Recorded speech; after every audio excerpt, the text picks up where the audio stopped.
Neste domingo, nós celebraremos a solenidade de São Pedro e São Paulo, as grandes colunas da igreja, e na liturgia somos convidados a contemplar o exemplo de Pedro, que professa sua fé e, ao renovar a sua fé, também renova a sua vocação, a sua missão como pedra sobre a qual Jesus construirá a sua igreja. E Paulo, ao final da sua carreira, que deixa a nós o seu testamento de fidelidade no seguimento de Jesus Cristo, esse grande missionário da evangelização entre os gentios, entre os pagãos. Que Pedro e Paulo nos ajude a vivermos a nossa vocação de cristãos.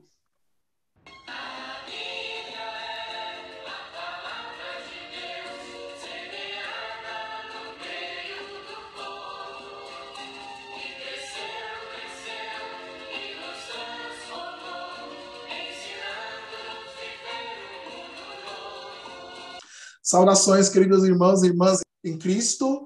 Estamos aqui mais uma vez na TV do Padre Chinaca para a nossa reflexão dominical com os leigos. E aqui temos o nosso irmão Raoni e irmão Marco. E pela primeira vez no nosso meio estamos acolhendo a irmã Zilda, que a partir da Roma, que ela está juntando conosco neste momento para participar nesse nosso programa, né, a reflexão dominical com os leigos, partilhando a palavra de Deus a partir dos leigos. Sejam bem-vindos aqui no nosso canal. Prazer estar aqui novamente, Padre Chinaca, Raoni, irmã Zilda, Carmelita, diretamente da Itália, nossa primeira convidada internacional. Seja muito bem-vinda, é um prazer tê-la conosco aqui, nos abrilhantando aí com sua presença, nos sentimos muito honrados, seja muito bem-vinda. Olá, eu sou Raoni, estou aqui de novo para participar da reflexão com os leigos, quero dar as boas-vindas à irmã que está aqui com a gente para também ajudar a gente nessa reflexão, e seja bem-vinda. Boa noite, meu nome é irmã Zilda. Como colocaram, atualmente sou carmelita missionária de Santa Teresa Menino de Jesus. Atualmente estou na Itália, prestando serviço ao governo geral. E é um prazer estar aqui com vocês, ao menos virtualmente no Brasil, participando desse momento de reflexão, juntamente com o Padre Chinaca, com o Raoni e com o Marco, e com todos vocês que nos acompanham. Muito bem, irmã. Sejam todos bem-vindos mais uma vez. E como de nosso costume, vamos iniciar com uma oração muito breve, invocando o Espírito Santo. Em nome do Pai, do Filho e do Espírito Santo. Amém. Amém. Vinde, Espírito Santo, enchei os corações dos vossos fiéis e acendei neles o fogo do vosso amor.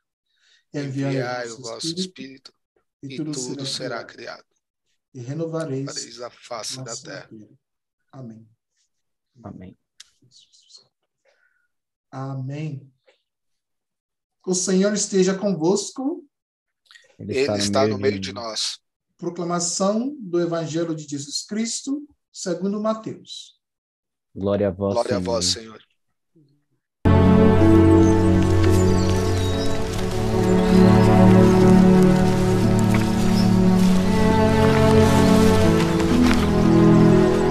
Quem dizem os homens ser o Filho do Homem? Uns João o Batista, outros Elias, e outros Jeremias, ou um dos profetas. E vós quem dizeis que eu sou? Tu és o Cristo, o Filho do Deus vivo.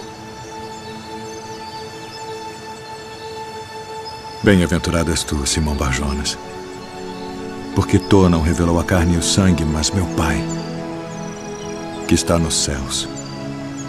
Pois também eu te digo que tu és Pedro, e sobre esta pedra edificarei a minha igreja, e as portas do inferno não prevalecerão contra ela. E eu te darei as chaves do reino dos céus. E tudo o que ligares na terra será ligado nos céus. E tudo o que desligares na terra será desligado nos céus. Palavra da salvação. Glória a vós, Senhor. A grande festa de São Pedro e São Paulo foi instituída já no início do século IV, antes mesmo de ser definida a data do Natal. E como costume nesta solenidade, rezam-se 3 missas. A primeira na Basílica de São Pedro, no Vaticano, a segunda na Basílica de São Paulo e a terceira nas catacumbas de São Sebastião, onde as relíquias dos santos estiveram escondidas por muitos anos, para que não fossem profanadas. Celebrar São Pedro e São Paulo é celebrar a vida e a missão da Igreja na sua totalidade. Para entender e assumir esta missão com paixão, é básico e fundamental saber quem é Jesus para nós. Pois quem não souber responder a essa pergunta, dificilmente será discípulo de Jesus e não entenderá a missão que ele confiou à Igreja.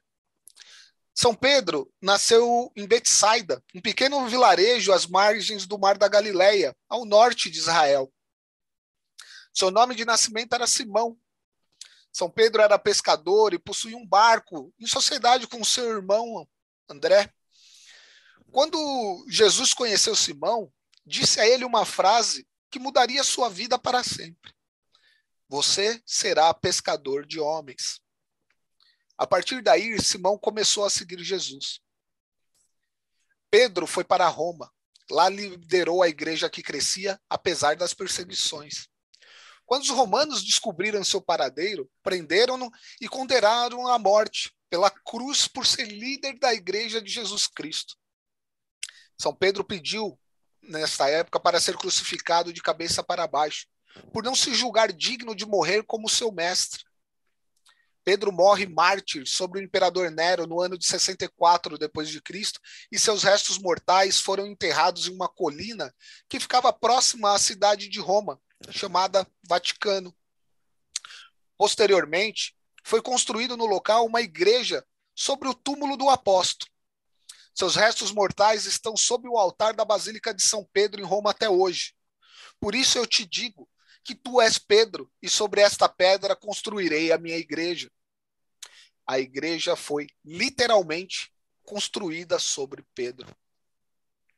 Paulo era conhecido como Saulo de Tarso, antes de sua conversão. Depois de anos de perseguição ferrenha contra a igreja, encontra Jesus no caminho de Damasco e torna-se grande discípulo missionário. Em Roma, virou prisioneiro por causa da fé, mas continuou a evangelizar, ainda que em meio a muitas dificuldades. O apóstolo foi condenado à morte por um tribunal romano justamente por ser cristão. Foi decapitado no ano de 67 depois de Cristo. Mas como ele era um cidadão romano, obviamente não podia ser crucificado. Então teve o privilégio de apenas ser decapitado. Em um sermão, Santo Agostinho expressou que São Pedro e São Paulo, na realidade, eram como um só. Embora tenham sido martirizados em dias diferentes, deram o mesmo testemunho. Pedro foi à frente, Paulo o seguiu. Por essa razão, celebramos o dia festivo consagrado para nós, pelo sangue dos apóstolos, no dia 29 de junho. Ambos os apóstolos foram líderes da igreja que crescia, apesar das inúmeras perseguições. Foram evangelizadores de multidões, são padroeiros de Roma e do Evangelho. Ambos são colunas do edifício espiritual da igreja. Ambos os apóstolos fizeram de suas vidas uma verdadeira doação. Deixaram-se tocar por Jesus e foram transformados. Seus testemunhos, por sua vez, transformaram todo o mundo. Voltando ao evangelho deste domingo, Jesus leva os discípulos a Cesareia de Filipe, uma região periférica de Jerusalém, com todos os problemas de uma periferia, para que eles enxergassem claramente o que representava a sua missão. Pelo relato do evangelho, constatamos que naquele tempo havia muita confusão em torno da pessoa de Jesus. E essa confusão continua até os dias de hoje. Basta ver a quantidade de religiões e movimentos que se denominam cristãos, que usamos em nome de Jesus e a boa-fé de pessoas simples, apenas para construir impérios econômicos. No entanto, diante da pergunta feita por Jesus, Pedro convictamente respondeu: Tu és o Messias, o Filho de Deus vivo. Para ter a convicção de Pedro e Paulo, para conhecer Jesus, é preciso encontrar-se com ele em pessoa todos os dias e permanecer com ele como verdadeiro discípulo, que segue seus passos, ouve a sua palavra e o coloca em prática. Pedro, mesmo com suas limitações humanas e dificuldades de entender a grandeza e a novidade da proposta de Jesus, recebeu dele a incumbência de coordenar a igreja nascente, sendo o primeiro papa, recebendo a missão de ser a base e elo de mediação entre o céu e a terra através dos sacramentos e das ações missionárias, do comprometimento com a defesa da vida, sobretudo com a vida dos mais indefesos. Por isso é uma missão desafiadora. Quem assume verdadeiramente essa missão estará sujeito a perseguições, porque os poderes do inferno estarão sempre apostos para atacar os que lutam pela justiça e pelo direito.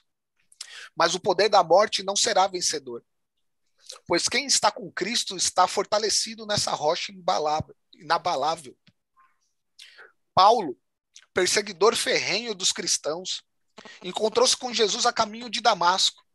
Este encontro com Jesus em pessoa transformou-o na pessoa do maior missionário de todos os tempos. Um apaixonado por Cristo e seu evangelho a ponto de afirmar: já não sou eu quem vivo, mas é Cristo que vive em mim. E ninguém pode nos separar do amor de Cristo. Esse amor o compromete com a missão, dizendo: ai de mim se eu não evangelizar. E já prevendo o seu martírio, com serenidade e confiança, exclama: combati o bom combate, completei a corrida, guardei a fé. Que todos nós, em nossa missão, na família e na comunidade, tenhamos sempre esses grandes discípulos missionários de Cristo, São Pedro e São Paulo, como inspiração e modelo para todos nós. Muito bem, irmão Marco. Isso foi uma reflexão muito inspirada, né?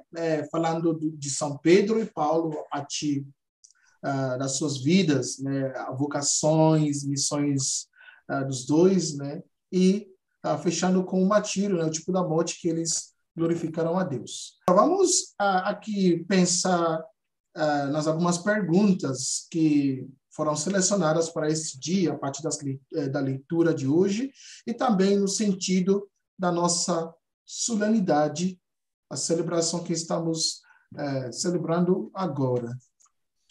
O nosso irmão Raoni vai responder essa pergunta. Jesus acabou de falar para Pedro no evangelho de hoje: por isso eu te digo que tu és Pedro, e sobre esta pedra construirei a minha igreja, e o poder do inferno nunca poderá vencê-lo. Eu te darei as chaves do reino dos céus.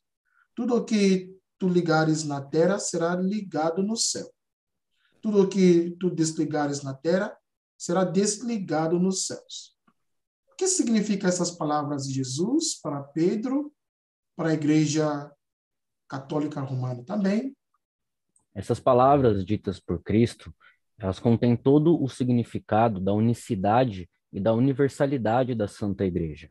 Neste momento, o Mestre institui sobre os apóstolos, e principalmente sobre Pedro, a sua única igreja missionária e a sucessão apostólica, com o intuito de que a sua missão seja continuada através dos apóstolos, com a promessa divina do próprio Cristo de que as forças malignas jamais vão prevalecer contra ela. Assim, confiar a Pedro as chaves dos céus implica em elegê-lo como chefe desta igreja. Este chefe é o responsável por interpretar as Sagradas Escrituras, a palavra de Cristo, né, junto ao magistério, compreender as questões universais, né, durante a ausência corpórea do próprio Cristo, né, e instruir o discipulado pelo caminho correto, com o perpétuo auxílio do Divino Espírito Santo. E o poder conferido a Pedro para ligar ou desligar representa o poder de autoridade para designar o que é ou não é permitido, excluir ou reintroduzir alguém na comunidade do povo de Deus. Legal, falando dessa missão que Jesus deu ao Pedro, né? E Jesus está enfatizando na unidade e universalidade da igreja, até fazendo Pedro o chefe da Igreja Católica, o chefe visível, porque a gente chama o Papa o vigário de Cristo. Então, o chefe visível da Igreja Católica, e o Pedro tem esse poder até para conceder às gerações futuras, e até hoje, pela sucessão apostólica, que temos o nosso Papa Francisco.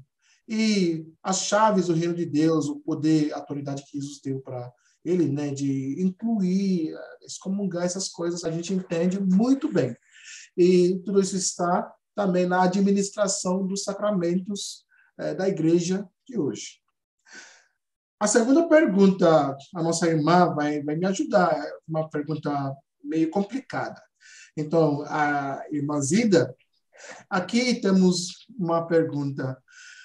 Embora considerados grandes santos da igreja desde a época apostólica, Pedro e Paulo foram ambos grandes pecadores. Pedro negou Jesus não apenas uma vez, nem duas, mas 3 vezes.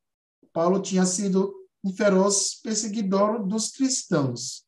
E apesar de suas muitas diferenças, Pedro e Paulo se arrependeram e seguiram verdadeiramente ao Senhor, permitindo que seus corações fossem convertidos à sua vontade pelo resto de suas vidas.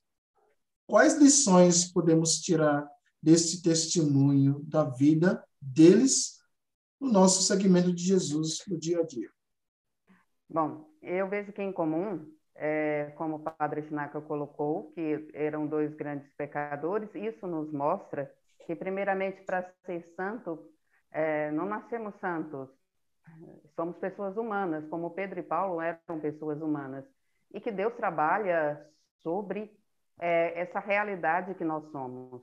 Como dizia São João 23 no seu diário, e Deus o faria santo como ele era. Primeiro ele tentou ser santo à medida de outros, como uma imitação, mas viu que o máximo ele conseguia uma imitação muito mirrada, e então ele diz para o Senhor que deverá fazê-lo santo com a sua personalidade, com o seu jeito, e até mesmo com as suas limitações. Eu vejo 3 pontos em cada um desses 2 santos, partindo da própria personalidade, da sua forma de ser, da sua realidade humana. Eu vejo que pode nos ensinar muito. Olhando para Pedro, a primeira qualidade que eu destaco em Pedro, que pode nos ajudar, é a autenticidade. Nós vemos em algumas passagens do Evangelho como Pedro não tem dificuldade em se mostrar quem ele é, né? Aquele tipo de pessoa que, quando Jesus pergunta alguma coisa, ele logo responde. Então, ele se mostra como uma pessoa simples e autêntica, no sentido de se mostrar como ele é. Isso é muito importante, eu vejo hoje, em que muitas vezes as pessoas procuram imitar ídolos, outras pessoas que estão na moda, e renunciando à sua personalidade, àquele dom que é a sua personalidade, seu modo de ser, que é único, que Deus, através desse modo de ser, tem uma palavra para o mundo. Como dizia um santo jovem da internet, Carlos Acutis, que todos nós nascemos como originais, mas muitos morrem como fotocópia, porque buscam imitar outros, não? E perdem aquela palavra única que você é, na realidade, no mundo onde nós estamos, uma palavra de Deus para os outros. A segunda coisa de São Pedro, eu peguei 3 palavras, 3 para cada um, é que Pedro ele foi humilde. E eu recordo uma Santa Carmelita, Santa Teresa, que dizia que a humildade é a verdade. Pedro, ele chega a esse conhecimento de quem ele era, com a sua fraqueza, quando nega Jesus, de perceber que ele é uma pessoa humana, limitada, que não podia confiar só em si, deveria confiar também em Deus. E ele assume isso, diferentemente de Judas. Ele assume, ele volta e continua no segmento de Jesus Cristo. Judas não, já foi orgulhoso e se desesperou, né? Eu vejo isso muito importante, de saber reconhecer as próprias fraquezas, os próprios erros, e retomar o caminho, sabendo que não é o fim do mundo, que isso faz parte da nossa natureza humana, e que o importante é que depois da queda possamos nos reerguer E entra o terceiro ponto de Pedro, que é a questão da confiança no amor de Jesus. Ele retoma porque ele confia e ele aceita o perdão. Não, o perdão muitas vezes não é difícil só dar o perdão, que é gesto cristão, né? Mas também muitas vezes de receber o perdão, porque ao receber, acolher o perdão, a pessoa se reconhece como necessitada do perdão. E Paulo, destaco em Paulo como exemplo para nós hoje, a abertura. Paulo, ele tinha uma abertura tanto de mente como coração para se transformar de um grande perseguidor após a sua experiência com Jesus Cristo, essa abertura para fazer essa experiência com Cristo e mudar totalmente os seus paradigmas em relação à vida, em relação à sua fé. Então, eu vejo que hoje em dia, que é nosso mundo marcado por muito radicalismos, radicalismos que sempre são fechados, Paulo nos mostra que é necessário abertura para perceber essa presença de Deus, mesmo em realidades que nós não consideramos. Depois, uma segunda característica de Paulo é a sua entrega, a sua paixão. A gente vê que Paulo, tanto quanto antes, quando ele perseguia os cristãos, como depois, quando se torna cristão, ele se entrega por completo na sua missão, na sua fé. Não é em parte, é muito ardoroso. E eu vejo que para nós cristãos, a maioria dos cristãos, nos falta essa paixão, essa entrega na nossa fé.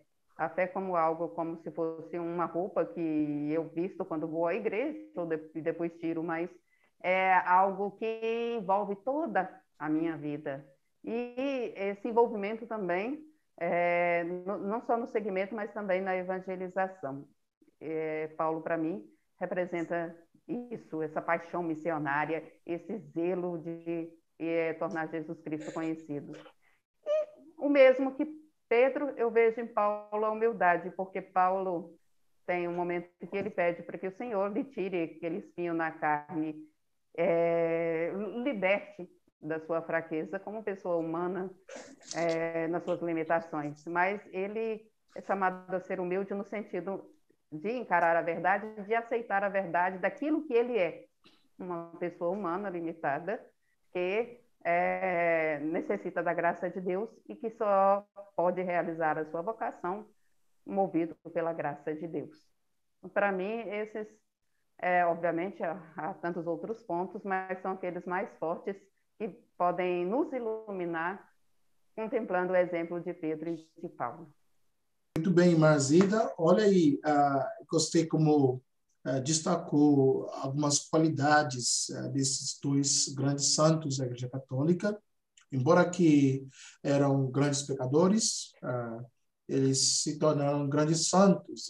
A irmã destacou a humildade dos ambos, e a entrega e paixão de Paulo, e a abertura de Paulo, e a autenticidade de Pedro, entre outras características que ela destacou aqui. Isto a gente consegue, né, a partir dessas qualidades deles, seguir Jesus no nosso dia a dia. Muito obrigado, irmã Zida. E vamos aqui para a nossa última pergunta. Essa pergunta será para o nosso irmão Marco. A antífona de entrada desse domingo se diz: eis os santos que, vivendo neste mundo, plantaram a igreja, regando-a com seu sangue, beberam do cálice do Senhor e se tornaram amigos de Deus. Como podemos entender isto à luz da expressão de Tertuliano? O sangue dos mártires é a semente dos cristãos. Excelente pergunta, como sempre, Padre Schinack, bem complicada também, né? Para explicar melhor essa pergunta, precisamos contextualizá-la historicamente, não é? Os cristãos no início da igreja viviam em constantes aflições com a perseguição do governo romano e das pessoas que os acusavam de canibalismo, orgias secretas e das mais diversas injúrias que se possam imaginar. Pelo fato de não se deixarem influenciar pelo paganismo, não frequentarem as festas romanas, nem os espetáculos de horror produzidos no Coliseu. Os cristãos se tornavam alvos fáceis de difamação, repúdio e até mesmo assassinato. Com o surgimento dos mártires, os cristãos começaram a participar do santo sacrifício nas catacumbas romanas, onde jaziam os corpos dos santos, daqueles que deram a vida pelo Senhor, não é? Os tipos de mortes eram tão diversificados quanto terríveis.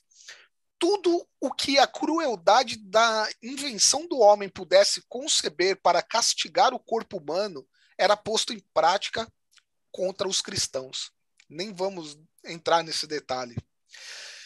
Além disso, quando eram mortos por esses meios, os seus corpos eram amontoados e juntados a eles com cães ferozes para guardá-los, a fim de que ninguém pudesse vir dar-lhe sepultura. E súplica nenhuma conseguia que eles fossem entregues para serem sepultados, tivessem um enterro digno. Era proibido manter uma vida cristã. E o casamento entre cristão e não cristão exigia um sacrifício a deuses romanos, sob pena de confisco de bens, exílio, tortura e até morte. Contudo, apesar de todas essas contínuas perseguições e castigos horríveis, a igreja crescia a cada dia, profundamente enraizada na doutrina dos apóstolos e dos homens apostólicos e abundantemente regada pelo sangue dos santos e mártires. O Papa Francisco, no ano de 2019, disse que hoje existem mais mártires que no início da vida da igreja e que eles estão por todos os lugares. E isso é uma verdade. Todos nós conhecemos algum cristão que deu sua vida em martírio. Só olhar a televisão, veja hoje os casos na Nigéria, dos quantos mortos assistindo à Santa Missa, e em tantos outros locais, que poderíamos recordar que só por serem cristãos foram convidados a testemunharem com a própria vida o Evangelho, dando testemunho da fé com um derramamento do seu próprio sangue. Para o não cristão, isso tudo pode parecer uma loucura, né? Um convite para assumir com a fé. Mas desde o início, as perseguições têm um efeito totalmente contrário. Quanto mais perseguidos nós somos, mais prosperamos na fé. Veja o caso da Nigéria, como a gente disse aqui. Apesar de todos os atentados terroristas nas igrejas católicas, a frequência nas missas de domingo gira em torno dos 90%. 90% estão sempre lotadas. Porém, nem todos são chamados ao martírio de sangue, mas todos são chamados a vivermos cotidianamente o martírio branco, que é o martírio sem derramamento de sangue. Como foi dito por São João Paulo II no livro Estou nas suas mãos, né? Estou nas mãos de Deus, melhor dizendo. Todos os dias somos convidados a dar testemunho da nossa fé na realidade mais cotidiana das nossas vidas. Em nossas casas, com as nossas famílias, no trabalho com as pessoas que passam parte do dia conosco, no trânsito, nas paróquias que frequentamos, nos conventos. Pensamos nas vezes que temos que ser compreensíveis e pacientes com as pessoas que estão ao nosso redor, com os chatos de plantão, nas vezes em que somos obrigados a suportar uma enfermidade, a cuidar dos enfermos, onde podemos nos lamentar, né? Ou unir a nossa dor, o nosso sofrimento com os sofrimentos de Cristo, oferecendo a Ele por alguma intenção específica. Enfim, ao longo da nossa vida, passamos por diversas provações que são os nossos martírios brancos diários. Todos eles nos ajudam a sermos verdadeiras testemunhas do amor de Deus, um amor concreto que passa também pelo martírio escondido da cruz. Esse é o fermento da igreja. Ou, né, Padre Chinaca, para resumir tudo o que foi dito aqui, quanto mais bate, mais a gente cresce, né? Como massa de bolo. Quanto mais bate, mais a gente cresce. Pode resumir tudo que eu falei nisso, apenas. Muito obrigado, irmão Marco. Olha que você contextualizou essa pergunta, né? Porque a gente tem que entender a situação de que essa frase nasceu do Tertuliano, a partir da morte dos cristãos que, vendo tudo isso, a igreja ainda cresceu ainda mais, porque é a obra divina, não é a obra humana. Normalmente, se fosse a obra humana, depois da morte de alguns membros, deveria encerrar tudo, mas como é que Deus, Espírito Santo, está guiando a igreja apesar da morte dos cristãos, os cristãos continuando, né, vivendo a fé, até espalhando para toda parte, até falando do caso da Nigéria. Imagina, alguns domingos atrás, no dia de Pentecostes, morreram mais de 50 pessoas, né, na igreja católica lá, numa cidade em Ondo, na Nigéria. E apesar de tudo isso, ainda estão participando na igreja. Ninguém resistiu, ninguém parou de ir para a igreja. Vamos viver essa fé, porque morrendo, nós realmente morremos, mas estamos vivos em Cristo. Isto é muito bom pensar, né, que o sangue dos mártires realmente é a semente dos cristãos. É a partir disso que vamos crescendo até que chegamos no reino que Jesus nos preparou. Muito obrigado, irmã Marco, por a sua explicação. Queridos irmãos e irmãs em Cristo, estamos vendo aqui os nossos amigos Marco, Zilda e Raoni. Eles são leigos e a partir deles já estamos conseguindo, né, pegar muitas lições desse domingo. Isso também fala da nossa missão como batizados, né, de viver, de pregar o evangelho e viver. Então, isso vai servir para nós como uma preparação que vai abrir o nosso coração para que possamos participar bem na missa. E já com essas reflexões, o nosso coração já está aberto para receber, acolher a palavra de Deus na outra forma, na outra dimensão na missa. Muito obrigado pelas suas presenças, Marco, Zilda e Raoni. Mais uma vez agradeço por estar aqui. É sempre um prazer, Padre Chinaca. Irmã Zilda, agradeço imensamente aí a sua disposição. Sei que já é bem tarde aí por conta do fuso horário, né? Raoni, agradeço novamente sua participação, sempre cada vez melhor aqui com a gente. Obrigado a todos aí que estão assistindo, que ficam mandando as perguntas aí para o Padre Chinaca, que mandam as perguntas para a gente aí também. Continuem mandando as perguntas, compartilhem esse vídeo com os amigos, com os parentes aí, com todo mundo, façam chegar ao máximo de pessoas possíveis, que compartilhando a palavra aí, a gente vai jogando mais semente em cima desse adubo tão fértil aí da igreja.